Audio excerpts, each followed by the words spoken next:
아멘. 할렐루야. 오늘 새벽에도 생명이신 하나님의 말씀을 들으시려고 거룩한 하나님의 전으로 나오신 여러분들과 영상으로 함께 하신 모든 분들 위해 하나님의 은혜와 평강이 있으시길 간절히 축원합니다. 오늘 말씀의 제목은 거룩하고 흠없는 하나님의 자녀. 거룩하고 흠없는 하나님의 자녀입니다. 지난 시간 우리 데살로니가전서 2장 말씀을 살펴보았습니다. 데살로니가전서 2장은 1장에 이어서 바울의 데살로니가 교회에 대한 칭찬하는 모습을 담고 있었습니다. 바울은 데살로니가 교인들이 하나님만을 기쁘게 하는 교회가 되니 감사하다고 말씀하였습니다. 나도 하나님의 복음만을 위해 너희들에게 복음을 전한 것처럼 너희 또한 하나님만을 위한 삶을 살고 있다는 것에 대한 기쁨을 표현하며 감사를 표현했습니다. 또한 이들이 고난과 핍박, 박해를 받으면서까지도 유대인들과는 다르게 하나님의 말씀을 받아 듣고 믿음으로 그 시기를 잘 이겨나갔음을 칭찬하고 있는 모습을 볼 수가 있었습니다. 그리고 또한 영적인 교제를 나눌 수 있는 놀라운 축복을 받은 것 또한 감사함으로 나누는 바울의 모습을 볼 수가 있었습니다.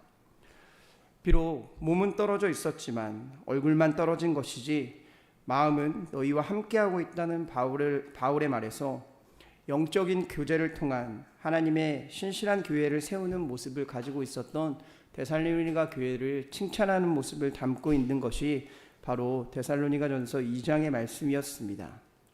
그리고 나서 오늘 데살로니가전서 3장의 말씀을 살펴보려 합니다. 바울은 이렇게 떨어져 있다는 이야기를 뒤로 한 채 오늘 본문을 시작하면서 신실한 일꾼인 디모데를 너희에게 보내겠다라고 말씀을 합니다. 데살로니가 교회를 사랑하여 너무 가고 싶었지만 내가 가지 못하는 상황이니 나의 사랑하는 아들 디모데를 보내겠다는 것입니다. 그리고 갔다가 돌아온 디모데에게 들었단 말을 하고 있는데 믿음으로 잘 성장하고 있는 바울은 그들을 보고 위로를 받았다고 하면서 다시 한번 권면의 말씀을 전하였습니다. 그것이 무엇이냐면 주님이 강림하실 때 너희들이 바로 흠없는 하나님의 자녀가 되길 원한다 라는 권면의 말씀이었습니다. 그렇다면 오늘 본문을 통해 흠없는 하나님의 자녀는 어떤 사람들인지 영적인 교훈과 기도의 제목을 삼고자 합니다. 첫째로 위로하는 사람이 되어야 합니다. 바울은 아직 가지 못하고 있는 것을 먼저 언급을 하는 모습을 나타내고 있었습니다. 바울은 가고 싶었지만 아직 자신이 갈 수 없는 상황이라 아덴에 머무는 것을 좋게 여겼다고 하였습니다. 미안한 마음을 담아서 서로 교제를 하고 있었지만 그래도 꼭 둘러보고 싶었던 데살로니가 교회에 그래서 이 디모데라는 사람을 보내게 됩니다. 2절 말씀입니다. 우리 형제 곧 그리스도의 복음을 전하는 하나님의 일꾼인 디모데를 보내노니 이는 너희를 굳건하게 하고 너희 믿음에 대하여 위로함으로.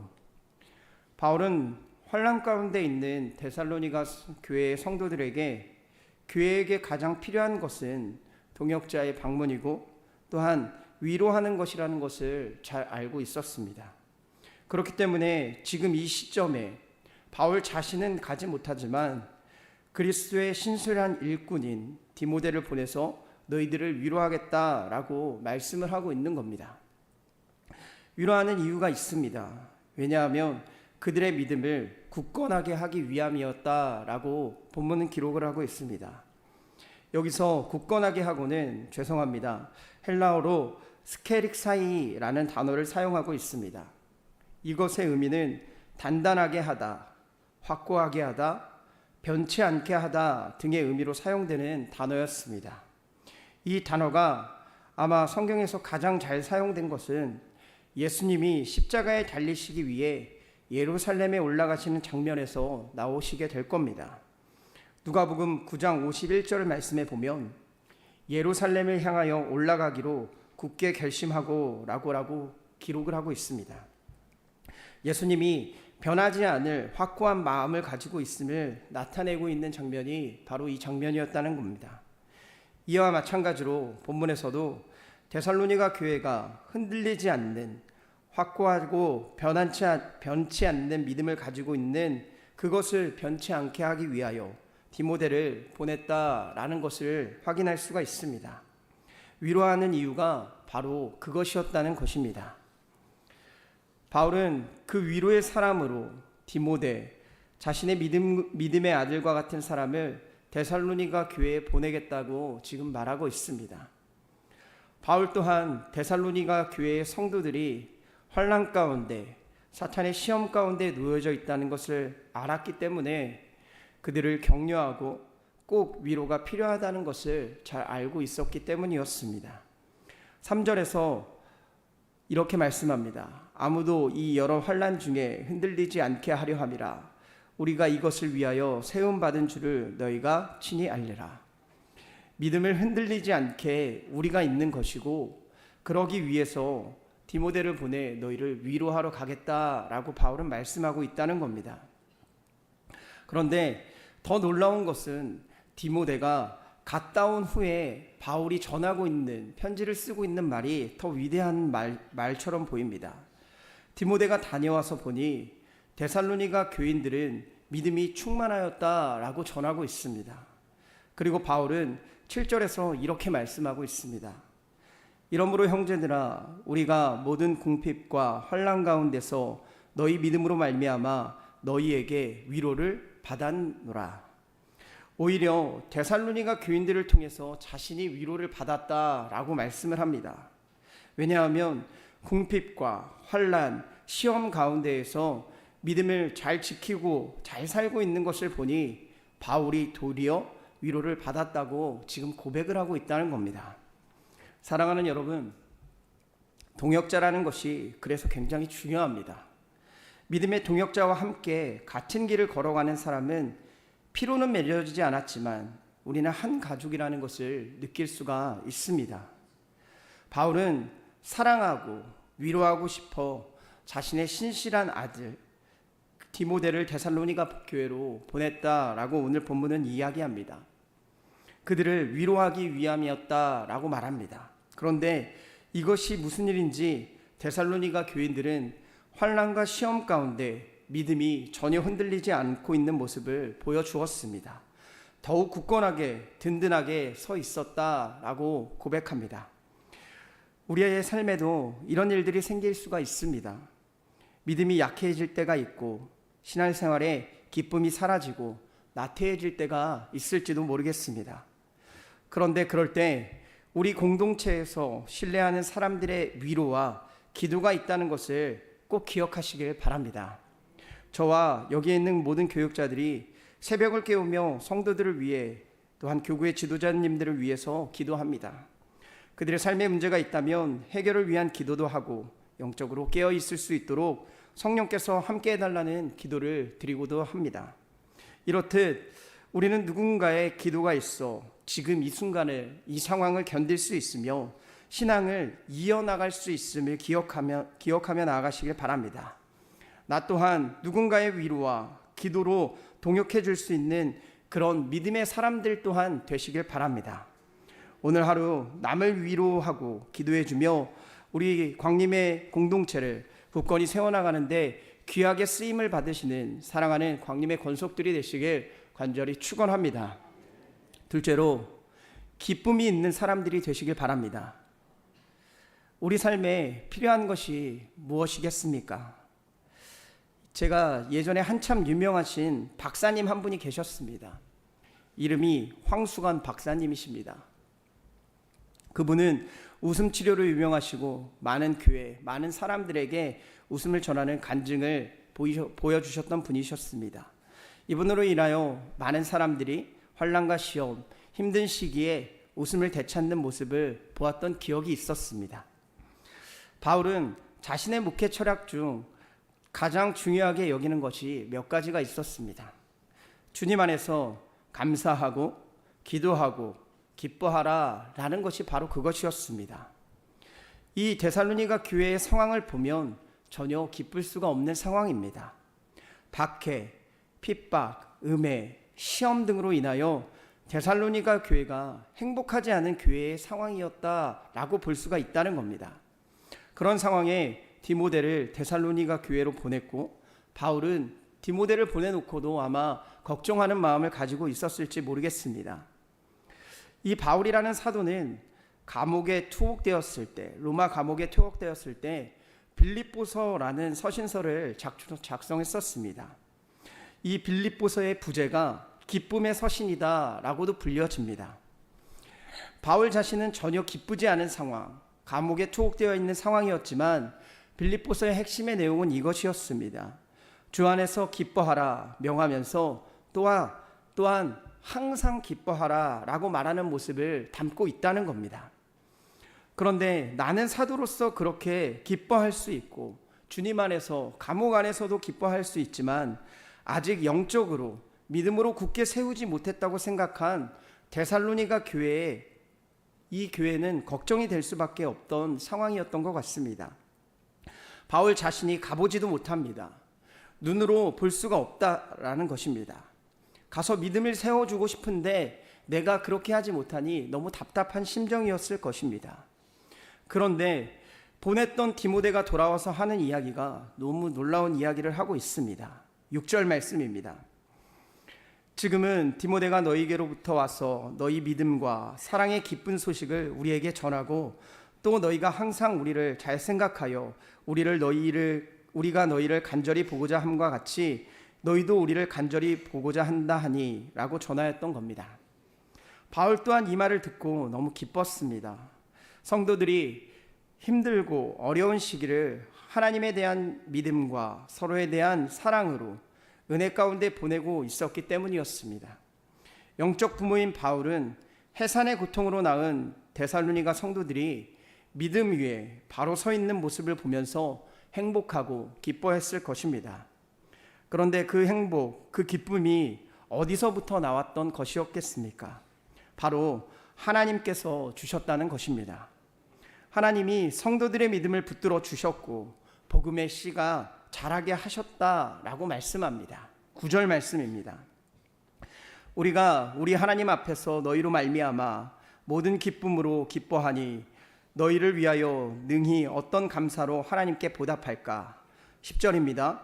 주야로 심히 간구함이 너희 얼굴을 보고 너희 믿음이 부족한 것을 보충하게 하려 함이라.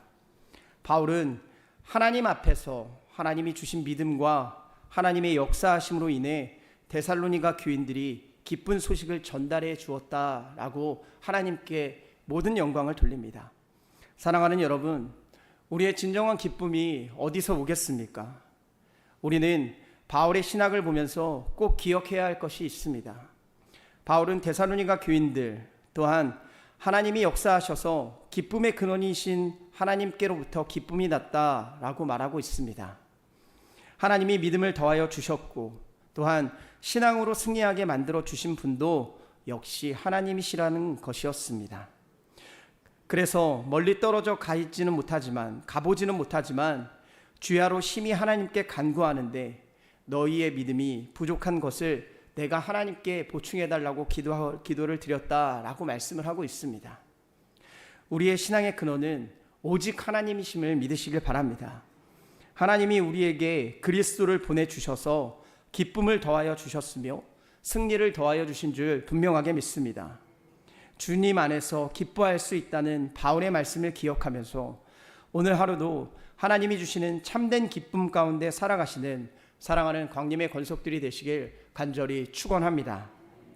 끝으로 사랑이 있는 사람이 되어야 합니다. 사랑이 있는 사람이 되어야 합니다. 바울은 정말로 데살로니가 교회를 사랑하는 사람이었던 것 같습니다.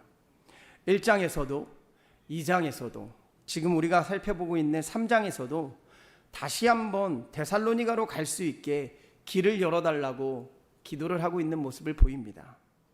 11절 말씀입니다. 하나님 우리 아버지와 우리 주 예수는 우리 길을 너희에게로 갈 수 있게 하시오며, 얼마나 사랑하면 계속해서 갈 수 있게 해달라는 이 기도를 드리고 이 말을 계속 반복해서 이야기하고 있겠습니까? 아무리 좋은 교훈을 준다 해도 같은 말을 계속해서 반복하면 듣기 싫을 때가 있습니다. 저 또한 그렇고 저희 집에 있는 아이들 또한 좋은 이야기를 해줘도 마찬가지입니다.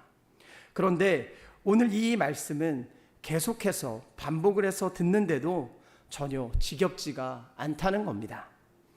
왜냐하면 바울의 진심이 더더욱 느껴지기 때문입니다. 바울이 정말 진심으로 데살로니가 교회에 가고 싶어하는 것이 느껴지는 사랑이 있었기 때문입니다. 바로 사랑의 실천을 몸으로 보여주고 있는 바울의 모습이었습니다. 우리 기독교는 사랑의 종교입니다. 하나님이 우리를 사랑하셔서 자녀 삼아 주셨고 죄악된 삶에서 거룩한 삶으로 바꾸어 주셨습니다. 그런 우리 또한 사랑하는 자가 되어 남을 사랑하고 이웃을 사랑하는 명을 받아 살아가는 사람들이 바로 그리스도인들입니다. 오늘 데살로니가 교회 성도들이 그것을 바로 보여주고 있었고 바울 또한 마찬가지로 그 사랑의 모습을 나타내고 있었습니다. 12절 말씀입니다. 또 주께서 우리가 너희를 사랑함과 같이 너희도 피차간과 모든 사람에 대한 사랑이 더욱 많아 넘치게 하사. 바울은 너희를 사랑하는 우리의 마음처럼 데살로니가 교인들도 서로 피차간에 사랑을 했다라는 고백을 하고 있습니다. 데살로니가 교인들 또한 사랑으로 똘똘 뭉쳐 있었다라는 말씀이었습니다. 그들이 이렇게 할 수 있었던 이유는 바로 바울의 복음 사역, 바울이 자신들에게 보여주었던 그 믿음과 사랑 때문이었을 것입니다. 그래서 데살로니가 교회에는 모범적인 사랑의 공동체가 되었고 그 사랑에 넘치는 곳이 되었고 교회가 되었다고 바울은 말씀하고 있는 것입니다. 이들의 사랑이 넘쳐났을 때 결국은 그리스도께서 강림하실 때 거룩함에 흠이 없는 자녀로 만들어 주실 것을 믿는 믿음으로 이 말씀을 바울이 지금 나누고 있다는 것입니다. 사랑하는 여러분, 바울의 진실한 사랑이 느껴지지 않으십니까? 그런 바울의 제자였고 또한 자녀 같던 데살로니가 교인들은 바울의 그 사랑을 흘려보낼 수 있는 축복의 통로, 사랑의 공동체가 되었습니다. 바울의 진실한 사랑의 고백의 겉면이 데살로니가에 그대로 전해졌으며 하나님의 사랑이 그들 가운데 미치게 되었다라는 말씀입니다. 우리는 이 땅에 살아가며 많은 사랑을 하며 살아가게 됩니다. 그런데 말로만 하는 사랑이 아닌 자발적이고 모범적인 사랑의 공동체가 되어야 될 것입니다. 핍박과 박해로 얼룩져 있던 데살로니가 땅에 바울로 인해서 사랑이 전해졌고 그들이 사랑의 공동체로 바뀌었듯 우리 광림의 재단 또한 모든 건속이 서로를 사랑하며 교회를 사랑의 공동체로 세워나갈 줄 분명하게 믿습니다. 이 땅에 많은 거짓이 있지만 그럼에도 불구하고 우리들의 삶에는 진정한 사랑을 품어 세상을 변화시킬 수 있는 사랑하는 광림의 건속들이 되시길 간절히 축원합니다. 기도하겠습니다. 사랑과 은혜가 풍성하신 하나님, 오늘도 하나님의 거룩한 제단으로 올라와 생명이신 하나님의 말씀을 듣게 하여 주시며 또한 말씀을 통해 영적 깨달음을 주심에 감사를 드립니다. 거룩하고 흠없는 자녀로 살아가기 위하여 우리는 서로를 위로하고 격려하는 사람이 될 줄 분명하게 믿습니다. 우리들의 마음 가운데 성령이 충만하여 또한 기쁨의 사람이 되어질지도 믿습니다. 우리 가운데 사랑이 넘치며 사랑이 넘치는 공동체가 되어 이 땅 가운데 빛과 소금의 역할을 잘 감당할 수 있는 우리 모두가 될 수 있도록 하나님의 성령이 우리와 함께하여 주시옵소서. 오늘 주님께서 베풀어 주신 은혜와 사랑을 기억하며 마음과 정성을 다해 예물을 드린 손길들이 있습니다. 간절한 마음의 소원을 담아드린 감사음금 11조 1,000번째로 주님 앞에 예물을 올려드리오니 우리들의 기도에 응답하여 주시옵고 하늘의 신령한 복과 땅의 기름진 복으로 충만하게 채워 주시옵소서. 또한 우리의 몸과 마음과 영혼이 병든 환우들이 있습니다. 아픈 부위에 성령께서 친히 안수하여 주셔서 치유의 능력이 나타나 깨끗하게 회복시켜 주시옵고 치료의 강선으로 인하여 고쳐주고 싸매어 주시는 하나님의 역사가 나타날 수 있도록 역사하여 주시옵소서. 그렇게 하실 줄 믿고 감사드리며 사랑이 많으신 예수 그리스도의 이름으로 기도드리옵나이다. 아멘.